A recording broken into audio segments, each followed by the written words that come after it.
Hello guys, this is Shari. Welcome back to the channel. Thank you so much for returning. Now this is a quick overview of Love and Marriage Huntsville from the last episode. It's going to be short because this episode was very, very dry for the most part. We had the excitement the previous two episodes, and so this one is kind of like just dry. Okay, so I'm going to go right into the scene with Stormy and Tiffany, which was, well, I was getting ready to say the most juiciest scene of the episode, but it's really not. It's really the Fletchers, but I'll talk about them in a minute. Okay, so Tiffany, we know, is the queen of shade a little bit, and she's also a mean girl a lot of bit, and she's also a Karen a lot of bit. So they meet up at a store, I guess some type of store that has stationery and things like that. Tiffany wanted to buy thank you cards for everyone coming out for the little baby, not the baby reveal, but the little sip and see to meet Ace personally. So Tiffany and Stormy met up there, and Stormy just came right with it. Like, girl, that interview you did with Carlos King when you was throwing all that shade, that was a bit much. It was hard to watch because you were going below the belt and really trying to, say without actually saying that you were kind of better than than Kiki. And really, Kiki is not better than nobody really on the show, pretty much. And that was a bit much, and she indicated it was hard to watch. And Tiffany was all outdone, like, what? Yes, Tiffany, it was hard to watch because you're going below the belt. Like, just like Kiki said, you're not more educated than her. You know what I mean? Kiki is a sharp cookie, so you ain't got her on that. She's a wordsmith. I think she has degrees in English, and in my opinion, when you have degrees and master's degrees and stuff like that in English, I feel like that to me, that's all of that, because they say, and I don't know if you guys have heard this, but they say that people that are excellent in English can almost actually go to school to be anything, because it's just, and they say that because, for example, they say how, certain people go to school to be doctors because of the curriculum. It can be very, very challenging for the average person. And, obviously, school is all about testing and quizzes and things like that, and understanding the curriculum, understanding content. And that's kind of hard to do somewhat for the average person, considering what the content is.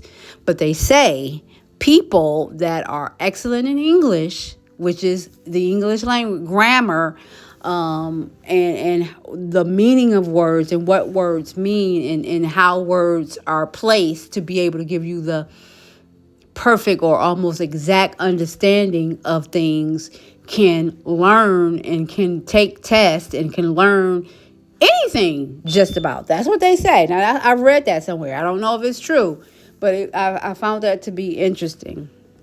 I mean, it was a whole little article about, I don't know, I can't remember everything, but I did remember that because I was like, wow, for real? So, yeah, Kiki is a sharp cookie, and she's right. You don't have anything on her, Tiffany.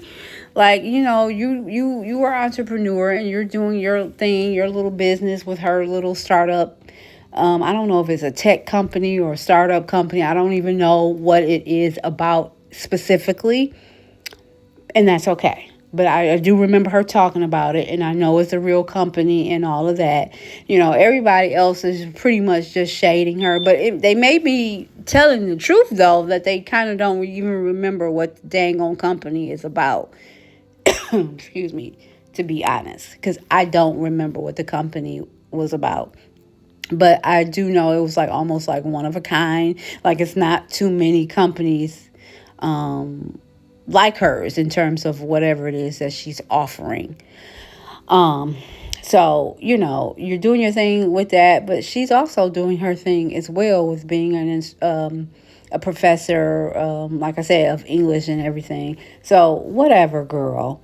And the fact that Stormy had to be the one to tell you this and give you this realization is mind blowing, because Stormy, I mean, if she ain't said nothing that was true and accurate and concise and on point and real ever, this was it.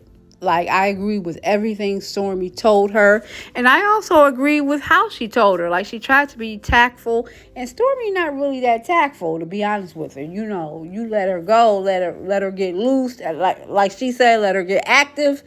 She gonna get active, and all the professionalism gonna go out the window. And then she gonna go home and cry. Because Stormy cries at the drop of a hat, pretty much. But yeah, I agree with everything Stormy told her. And like I said, I agree with how she told her and the tone she told her. She tried to be nice. She tried to be tactful. And she was telling her the truth. Like, leave the girl alone. Stop talking about her. You almost lightweight being like a Karen, acting like you better than her, and trying to imply that you're better than her when you're not. Insinuating that she is on something when you don't know that to be true, which she isn't. Like, she's been clean for 6 months. None of them know that yet. And I don't blame them for holding that information to the perfect time.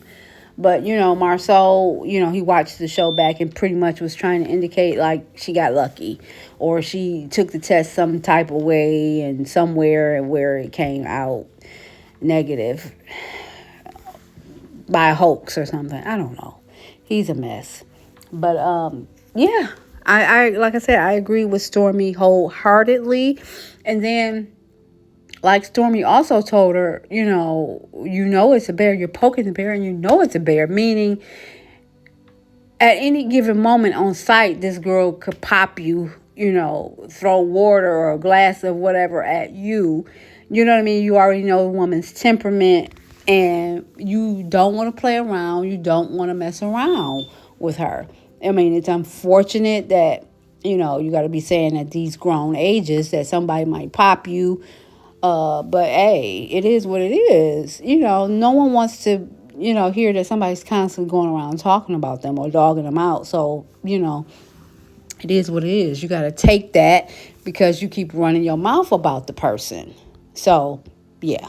Like I said, I don't like Stormy too much because I felt like she came in being an advocate for Mel and just completely, totally jumped ship. And don't nobody still really know why.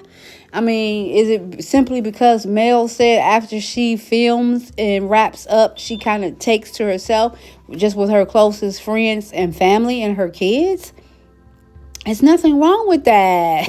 All the mess that's been going on the last few years with Martell and this divorce and him trying to sabotage and trying to take the kids and this and that, and rigging her phone and tapping her phone and paying people at the cell phone companies to give him her current phone numbers. Yeah, she gets her number changed a lot to keep from Dodo getting it. And, this particular time she changed her number. And, because she's so busy with her careers and her businesses and her kids, hey, she didn't sit down and take the time to start dialing everybody up and like, look, this is my new number, da da da da da. When she see him, and that's when she'll tell everybody. Only the main people probably she called and said, oh, it's changed. Everybody else she figured out, when I see him, that's when I'll tell them or whatever. So Stormy, get over it. But you don't have to, because she's coexisting with you on the show like you don't even exist, really. So you ain't doing nothing. But anyway, that was that. Like I said, I don't agree with Stormy, but I did agree with her with everything that she was telling Tiffany, because she was absolutely right with everything, that she was telling her. Now, moving on, I really only have that scene and then the scene with the Fletchers to really talk about. And then the ceremony for going back to Melanie Cherie Rogers. I forgot about that. Yeah, she didn't have. Well, we knew she wasn't inviting the Scotts, but I thought she would invite Kimmy. I was surprised, but I'm kind of not surprised that Kimmy wasn't there because it's been said that Kimmy, I guess it wasn't shown on the show, but it's been said that Kimmy was like, "Oh, that's corny," marrying your back to your name or a ceremony, a party, a celebration for your name change. That's corny. When I mean, is it me or they just don't know everything that this man be doing to Mel? Because I don't understand how's that corny. Like, she is excited about getting her name back because she don't want to have ish to do with Martell because of what Martell be trying to do to her all the time. Take her kids, sabotage her in such a way, the revenge piece, all this stuff, flaunt the girl in front of her all the time. It's like, I don't have nothing to do with you. I don't want your funky name. Your name ain't Ish. And to prove that, I'm dropping it legally. Portia did that from Housewives of Atlanta. She dropped her ex-husband's name. I don't need your name to come up, to be somebody, to be important. And she soared, like completely soared after she did that. So, yeah, I love that. I love the stories like that when, women be brave enough to be like, I ain't got nothing to do with you. I don't want to have anything to do with you. I'm dropping your name or whatever. And they get it out the mud and they make something without that man, without that help. So I applaud Portia and I applaud Mel. And Kimmy, whatever, she wasn't there, and it's good. It's a good thing. It's a good thing that she wasn't there because Kimmy rides the fence, and she can do that. And not only is she riding the fence, she's really always siding with Tisha now. Like I said in my last video, the very thing that she said that she wasn't standing for when Tisha's mother was calling her out, she's actually standing for it now, which that's her business. If that's what she want to do, that's what she want to do. But her and Tisha is one and the same.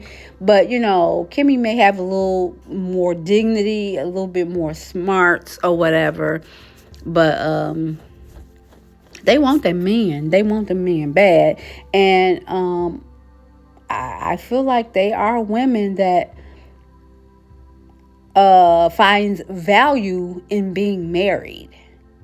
Even if it's to the wrong type of man, even if it's to their detriment, even if it's making them look bad, like even if the man is dogging them out to a degree, so yeah, that's that.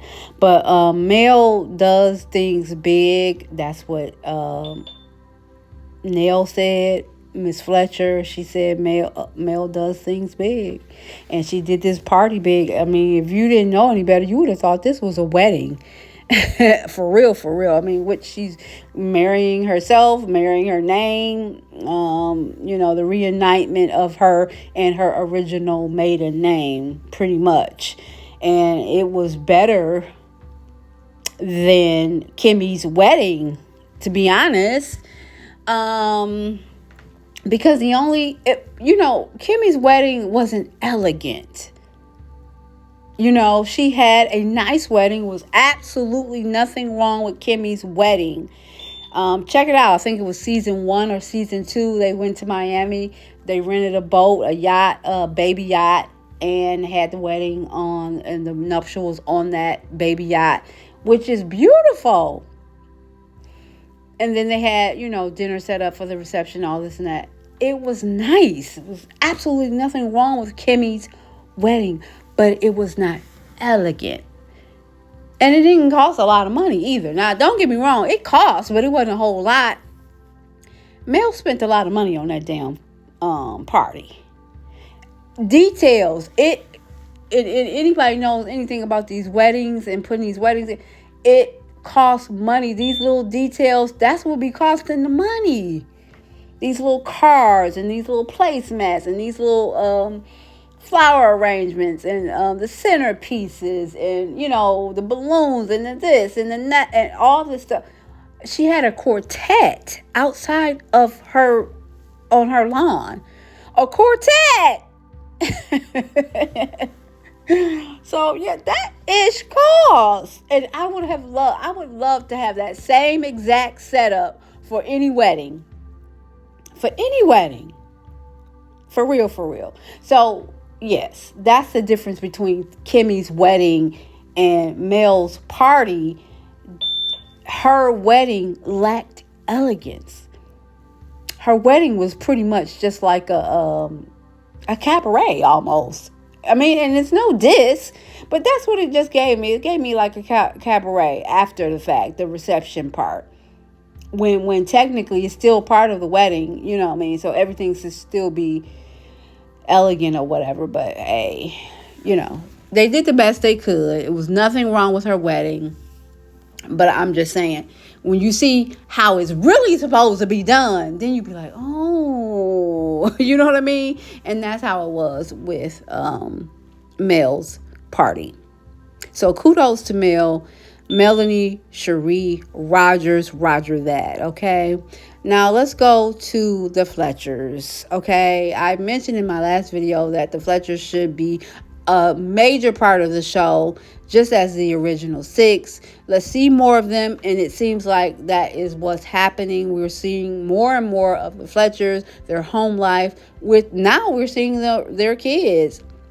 They got a couple of kids. The two of them got a couple of kids from previous relationships and some kids together. They were all at dinner, and man, I mean, it is some dynamics at this table with Miss Nell, these kids, their personalities, and of course, Chris sitting up there, not saying much, no expression, can barely, he's not moving his mouth much. I mean, he's so monotone in every sense of the word. His expression, his tone, everything. Like I mean, I can't wait to see Chris get mad. Like, does he actually ever blow up?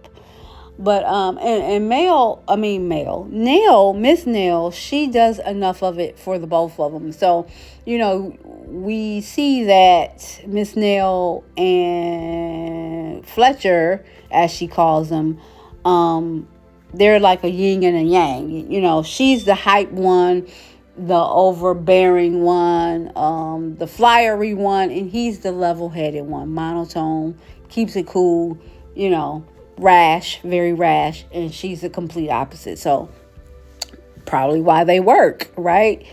Ajo saying the yin and yang. But yeah, her and these kids, I don't even know what they were talking about, to be honest. I mean, something about the kid, the son, he had been in jail previously.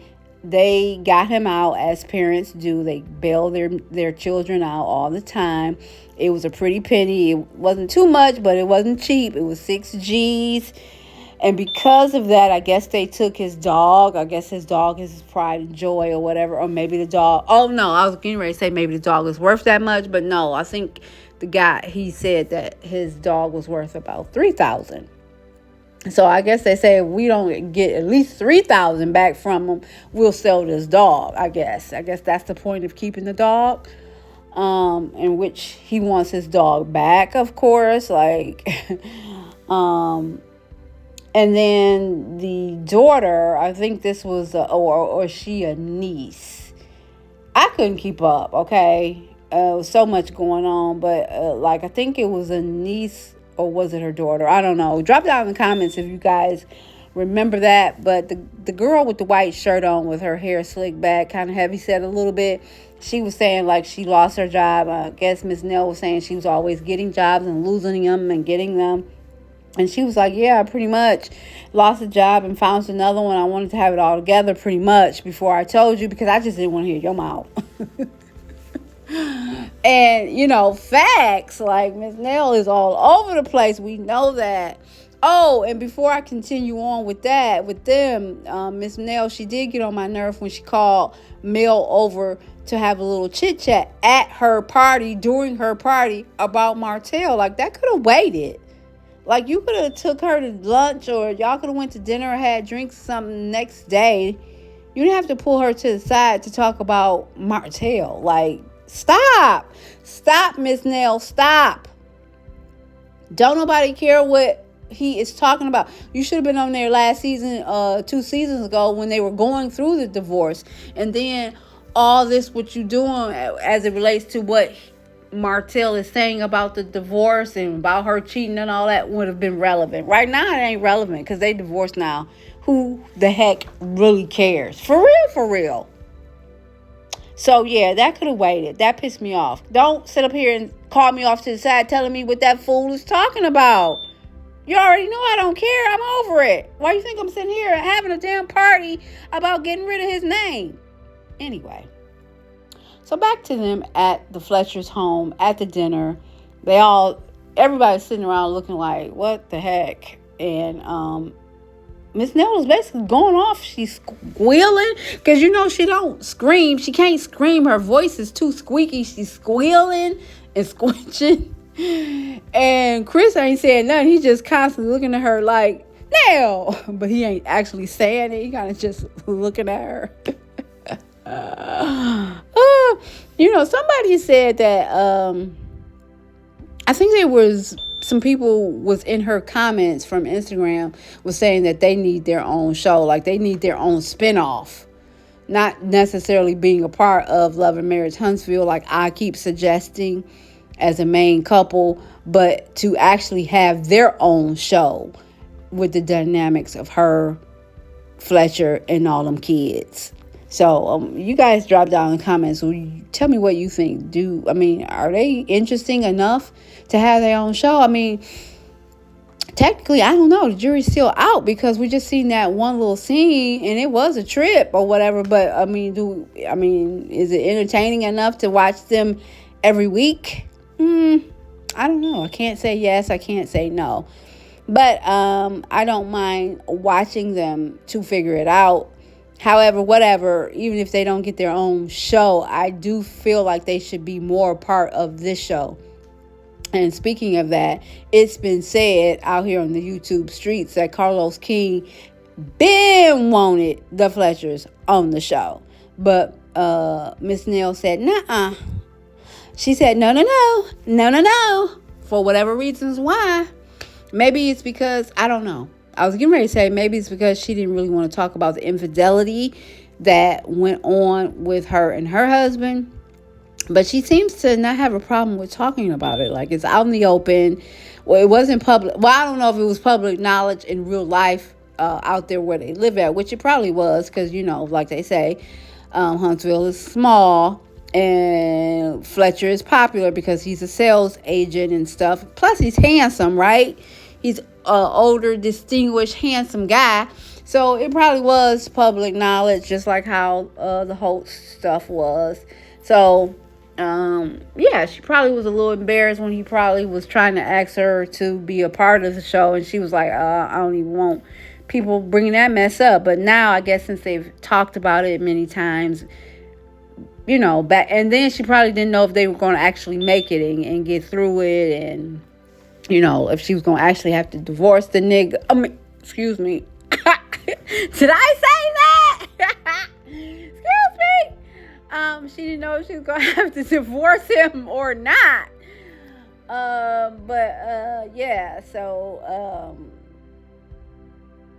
They didn't get a divorce. And so now, I guess she just don't care. Like, we could talk about it. We could discuss it. And I can be a part of the show now because I don't have nothing to hide as it relates to that. That was the only thing that I was a little leery of. And we're over that now. So, I could be a part of the show. But that's just my guesstimation. I don't really know what the reason was why she didn't really want to be a part of the show early on. But luckily, they're here now. They're a special edition, and I like what they're bringing to the show because, the original 6 is kind of boring. Marilyn Martell are not together, so we don't get to enjoy them as a unit anymore. And, so hopefully they'll keep them a part of the show. And I feel like that's pretty much it. You guys drop down in the comments. You tell me what you think about Nell And the kids, do they deserve their own show? Do you feel like they're a good addition to the show, or do you think they need to pack it up and go south for the winter and the spring? Drop down in the comments, hit your notifications, like the video. Please subscribe. Until the next one, ciao.